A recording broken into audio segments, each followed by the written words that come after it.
The following program is rated TV-MALV. It contains strong language, violence, and nudity. It is intended only for mature audiences. Viewer discretion is advised. Keeping it real. Shazam! Keeping it real. Well, I probably shouldn't show you this, but I'm totally going to. Chad on Demand. Chad on Demand. One podcast is keeping it real. Hello? Hello? Hey, I love your show. You must unlearn what you have learned. Hello, Americans, and welcome to Chad on Demand, the Keeping It Real podcast, a presentation of Hardy Media. This is episode 4. My name is Chad Hardy. I am your host. Today is Thursday, April 2nd. Thank you for being here. I received an email this week by Donald Lansing out of Sydney, Nebraska, a place of which I've driven through, never really been there before.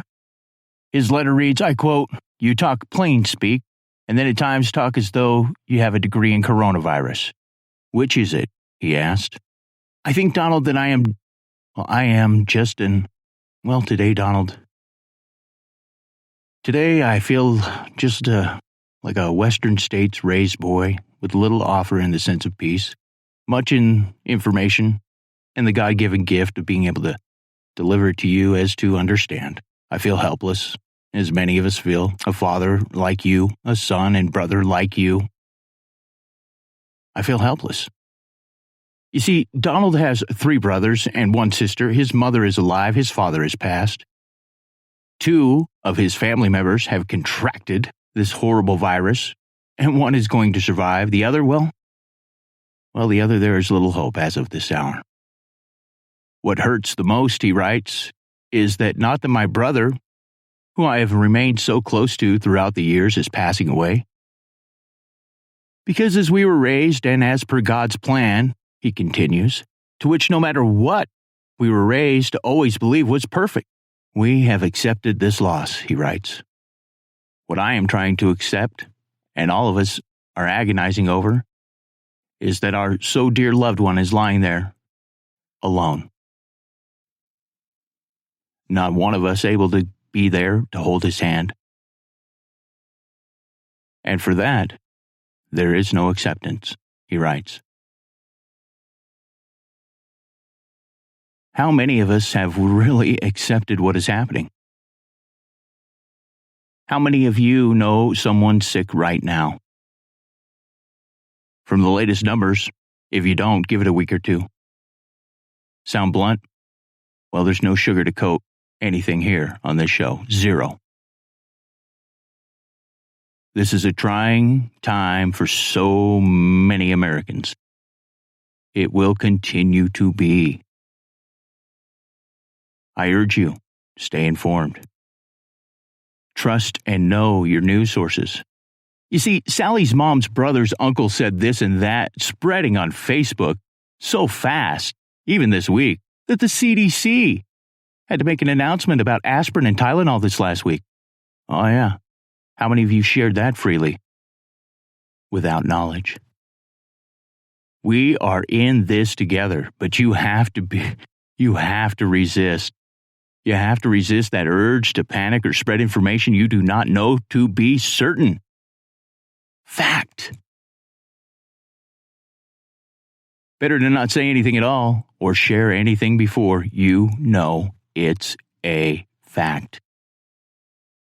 Not because so-and-so shared it, because of course they would know. They would know. Credible resources are scarce. I read it and heard it on the news. And this time, at this moment, needs to be questioned. That's what we do here. We double and triple check our facts. We have real people, real interviews, and you have the ability to hear from our politicians and our officials who will come on this show. You see, I've been doing this kind of thing for a minute or 2. I have access, others don't. 30 years of experience. This is Chat on Demand. And this is the podcast that keeps it real. Now, I've heard from so many of you this past week as to what about our mortgage payments? That there have been so many stories about so-called mortgage forgiveness and no payments for 90 days, and that's not all. Oh no. If you call now and fictitious emails and text messages pretending to be your banks, it's overwhelming during these normal struggles of American families, let alone when you're ordered to stay home or you're out of work right now. You're clicking on it. My guests will give it to you straight. Unfortunately, my scheduled guests were all too busy to come on this week, needed to call their clients, needed to get approved to be on the air with me. That's okay. I totally get it. People are taking care of their families and their clients. But it will not stop this show from moving forward. I apologize for the delay, but we're here. And thank you for being here. Tonight, you're going to hear from a local mortgage professional, although not the one I had scheduled and promoted, but with just as much experience from Lake Tahoe. Shivani Peterson from South Lake Tahoe's All Western Mortgage. I'll take it further and bring you Mark Calibria. He's the Federal Housing Finance Director for the entire United States. And we will hear from Dr. Eric Topol, an American cardiologist, geneticist, author, and scientist. He is the founder and director of the Scripps Research Institute in La Jolla, California. He also serves as the Chief Academic Officer for Scripps Health, a professor of genomics at the Scripps Research Institute, and a senior consultant at the Division of Cardiovascular Diseases at Scripps Clinic. He is editor-in-chief of Medscape and theheart.org. He's published 3 bestseller books on the future of medicine, and he will issue a warning that the U.S. will surpass all other countries in coronavirus deaths. The coronavirus death toll in the U.S. neared 5,000 early this morning, according to NBC News tally, and there were more than 240,000 confirmed cases. Globally, more than 47,000 people have died from COVID-19, according to Johns Hopkins University. Officials across the country have continued tightening restrictions to try and slow the spread of the virus. Florida Governor Ron DeSantis issued a stay-at-home order for the entire state after refusing to implement social-wide distancing guidelines just a few days ago. And the mayor of Los Angeles told everyone to start wearing masks. Meanwhile, the Trump administration backtracked Wednesday evening on new rules, saying Social Security recipients won't have to file a tax return to receive a payment. Colorado now has 2,966 cases, 69 deaths. Wyoming, 130 cases, 0 deaths reported. Idaho, 525 cases, 9 deaths. Utah, 1,012 cases, 12 deaths. Nevada, 1,279 cases, 26 deaths. Arizona's up to 1,413 cases, 29 deaths. California now close to 10,000 cases and just over 200 deaths. 690 in Oregon with 18 deaths. And Washington State, where it all started, 5,230 cases and 225 deaths. Nationwide death toll will reach 5,000 by the end of this broadcast. Governor Sisolak of Nevada addressed the state at 5 o'clock, issued a statewide stay-at-home order. Stay home for our state. Stay home for our state. As before, this order still allows essential businesses to function, like grocery stores, going to the doctor's office, and driving to an essential business. It also allows outdoor activities, like walking, jogging, biking, and hiking. But you must continue adhering to the other emergency directives and protocols by limiting the groups to no more than 10 and keeping a minimum of 6 feet distance between yourself and others. He also last night ordered the National Guard into effect. Today I'm announcing that I'm using my authority as governor to activate the Nevada National Guard. By activating today, Nevada will be able to pursue federal funding to the Nevada National Guard's mission in this COVID-19 crisis. But most importantly, as this global pandemic continues to impact our state, this activation means that Nevada has the best of the best running our state response operation.